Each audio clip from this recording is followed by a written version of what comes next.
eu vou falar um pouco sobre o livro A Morte em Veneza, do Thomas Mann. Esta é uma edição que eu comprei na semana passada, mas não foi a edição que eu li. Eu li uma edição da biblioteca da minha escola no ano passado. E antes de tudo, eu gostaria de falar que eu vou fazer uma breve resenha bem pessoal sobre esse livro que me marcou bastante. Que quem quiser algo, uma explicação, uma resenha mesmo mais profunda, tem uma palestra, uma aula de uma professora de literatura alemã que eu vou deixar logo abaixo o link, que é bem interessante. Eu até vou citar algumas coisas que ela falou. E já vou indicar que tem uma adaptação do Morte em Veneza para o cinema, feita pelo Luchino Visconti em 1971, e vale a pena ser vista depois da leitura. Ilustra muito bem, é uma obra quase do mesmo valor artístico desse livro. E eu só quero ressaltar mais uma coisa: A Morte em Veneza, não só Morte em Veneza. É muito importante esse artigo, tem no nome original em alemão, porque não é simplesmente Morte em Veneza. Morte em Veneza é o título do filme, aliás, mas A Morte em Veneza, dando a qualidade de único, A Morte em Veneza. E eu já vou avisar para quem ainda não leu o livro, mas não interessa muito. Nesse vídeo eu vou dizer spoilers sobre A Morte em Veneza, mas não são spoilers. Na verdade, o livro é bem curto e já tá no título: A Morte em Veneza, alguém morre em Veneza. Sim, é bem óbvio. E não tem muito enredo. Posso explicar em poucos segundos. A Morte em Veneza é a história do escritor Gustav von Aschenbach, que ele viaja da Alemanha para Veneza, porque ele é um escritor muito respeitado, mas as suas últimas obras não foram muito bem aceitas. Ele viaja para Veneza e lá ele encontra a beleza eterna, representada pelo jovem Tadzio. E ele vai contemplar a beleza eterna e ele vai morrer contemplando a beleza eterna. Essa é a história de A Morte em Veneza.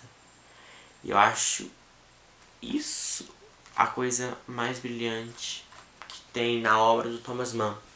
Como ele consegue escrever um livro com um enredo tão vago, tão curto, mas um livro tão profundo, tão grande. Porque A Morte em Veneza ainda é um livro curto, mas nessa edição tem 90 páginas, na outra edição que eu li tinha cento e tantas páginas. Mas, por exemplo, A Montanha Mágica tem 960 páginas e o enredo não é muito maior do que Da Morte em Veneza, não. Tanto que A Montanha Mágica foi primeiramente concebida para ser uma contraposição da Morte em Veneza. Mas algum dia eu farei uma resenha sobre A Montanha Mágica, que foi uma experiência literária tão boa, talvez melhor do que A Morte em Veneza. E já que estamos falando sobre o Thomas Mann, eu tenho que citar também o Doutor Fausto, que é, na minha opinião, a sua grande obra, que é o meu livro preferido junto com Os Irmãos Karamazov, do Dostoiévski. E nem vou comentar muito sobre o Thomas Mann nesse vídeo, só que eu pretendo ainda fazer muitas resenhas sobre ele, já que ele é um dos autores que eu mais gosto, embora seja um autor bem recente na minha vida. Tudo que eu li do Thomas Mann foi nos últimos 4 meses, mais ou menos. Só A Morte em Veneza que eu tinha lido já no ano passado. Um pouquinho mais de um ano que eu li A Morte em Veneza. Então, sobre o livro. Essa história tão vaga, tão curto esse enredo quase que inexistente, é um cenário para o Thomas Mann refletir sobre o artista. Qual é a função social e existencial do artista no mundo atual? Então, ele vai fazer vários questionamentos, várias discussões intelectuais, e isso é uma das principais coisas na obra do Thomas Mann. E eu acredito que a principal reflexão do livro é sobre a beleza. O que é a beleza? Como a beleza pode ser inspirada? Como a beleza pode inspirar? E a questão da arte. O que é o artista? O que é a arte? A arte copia o mundo, a arte demonstra o mundo, a arte demonstra a beleza do mundo. E o Thomas Mann reproduz isso de uma maneira estranha, porque o livro tem pouquíssimos diálogos, não só esse, mas a maioria dos livros do Thomas Mann, mas aqui fica muito claro isso. Dá pra ver, assim, sem ler mesmo, já dá pra perceber parágrafos bem longos. E é como se o Thomas Mann demonstrasse que ele tem medo de falar, ele quer descrever. A obra do Thomas Mann é muito descritiva.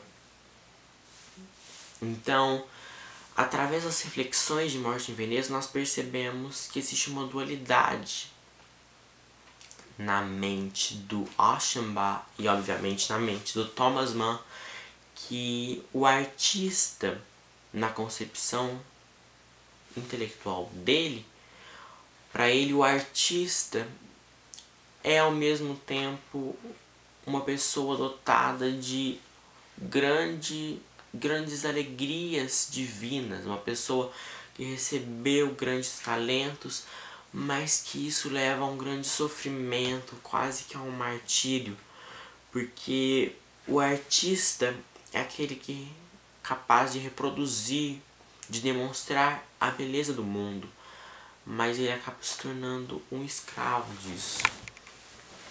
Então,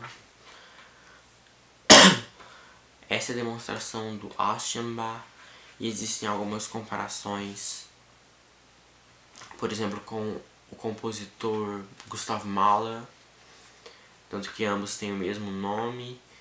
E no filme do Visconti, o personagem principal é um músico ao invés de ser um escritor.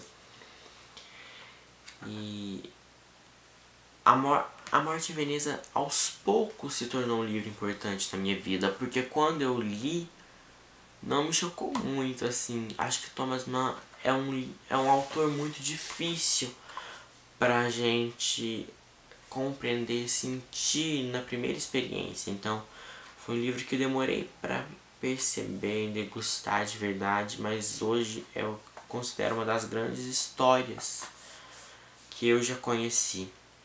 A história do homem que vai a Veneza, onde ele conhece, onde ele encontra a beleza eterna, e ele vive pela beleza eterna, e ele morre pela beleza eterna.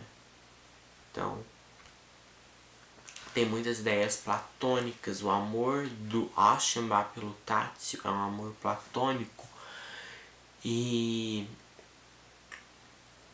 o garoto Tássio é um personagem incrível, tanto que isso está presente hoje na minha vida.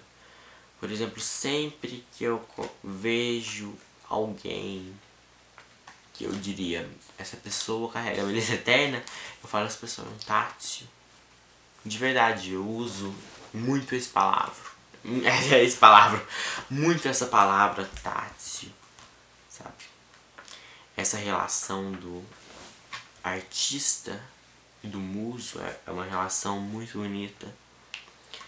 E essa é só a metáfora principal do livro. Ainda tem muitas outras camadas de interpretação. Por exemplo, enquanto Alcembar está em Veneza, ocorre um caos, uma epidemia de cólera, uma doença meio incompreensível, meio misteriosa. Nós não sabemos exatamente o que é essa doença que ocorre. E o livro, que é de 1912, dessa maneira, mostrando o caos, as pessoas fugindo de Veneza, muitas pessoas morrendo. O próprio Alcembar supostamente morre disso. Eu acredito que ele morre porque ele contemplou tanto a beleza eterna que o espírito dele transborda. Mas isso é uma interpretação mais pessoal. Ele supostamente morre realmente dessa doença misteriosa. Então, assim, o Thomas Mann prevê a Primeira Guerra Mundial. E por isso que o Thomas Mann é foda. Por isso que o Thomas Mann é o maior autor do século XX. Essa é uma afirmação pessoal. Gosto muito de muitos autores do século XX. Amo muito Kafka, amo muito James Joyce. Mas o Thomas Mann, para mim, é o grande autor do século XX. É o autor que vai descrever o homem do século XX. Ele vai descrever tudo que aconteceu enquanto ele estava vivo. E há várias obras que ele vai deixando isso. A Morte em Veneza já prevê a Primeira Guerra Mundial. A Montanha Mágica vai resumir tudo o que aconteceu no mundo naquela época. Criou um microcosmo naquele sanatório. E ele vai fazer a sua síntese final com o Dr. Fausto em 47, que é o livro mais necessário para o compreendimento do que foi a primeira metade do século XX. Está tudo lá. E também para compreender a vida. A obra do Thomas Mann abriga questões eternas, como a beleza, como a função do artista, a função do intelectual, todas as questões intelectuais. E o Thomas Mann é quase que um existencialista. Ele é muito curioso. O Thomas Mann, ele tinha conteúdo moderno, conteúdo tão moderno, mas ele usava a estética do século XIX. Então ele é um autor único. Tanto que ele foi bastante criticado por não ser revolucionário, por não trazer grandes alterações na língua. Mas o Thomas Mann estava num patamar superior a qualquer tipo de movimento. E Morte em Veneza é um livro incrível. Eu recomendo sim para quem quer começar a leitura do Thomas Mann, para não começar de vez A Montanha Mágica, quase 1000 páginas, o Dr. Fausto, 750 páginas, que são livros tão pesados quanto A Morte em Veneza, mas assustam mais, cansam mais pelo tamanho mesmo, embora ambos sejam tão ricos. Portanto, recomendo muito A Morte em Veneza. E usando as mesmas palavras que eu usei para descrever O Estrangeiro do Camus, é um livro pequeno, mas é muito grande.